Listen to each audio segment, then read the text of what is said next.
Bueno, eskolara eta bueltatu zinen ze pasatu zen eskolan. Ba, gu eskola, nik ez da dite, nik betzetote segitzuen eskin joen eskolara. Ze, dana ziren, gure eskolia izen zen, refugiatuen eskatza. Cocinaban allí para todos los refugiados. Eta den mototzen zen, elixos piero mototzen del caldero, les daban. Eta, gero, joan ginen ekarri ebezen moja batzuk de Cataluña.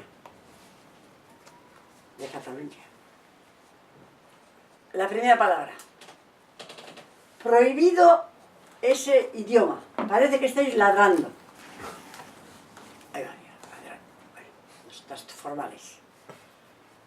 De aquí en adelante en castellano.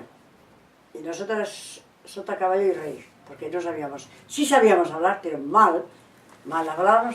Así que éramos unas analfabetas. Gandulas, analfabetas y aldeanas.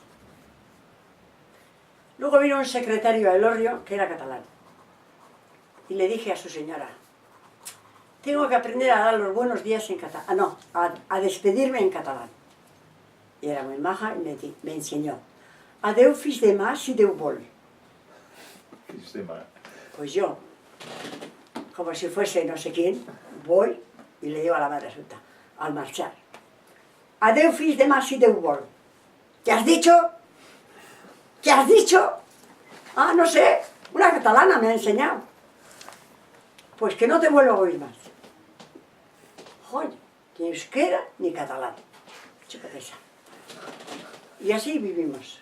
Castigos por todas partes. Aprendimos Cara al Sol, el otro, el Legionario, y todas las canciones.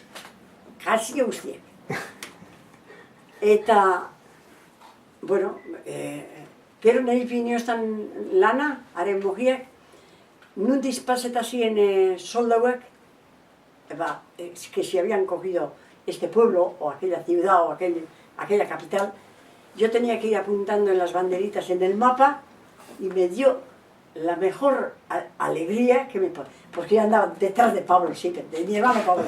Allá iba, y como nos mandaba tarjetas, sabía por dónde iba.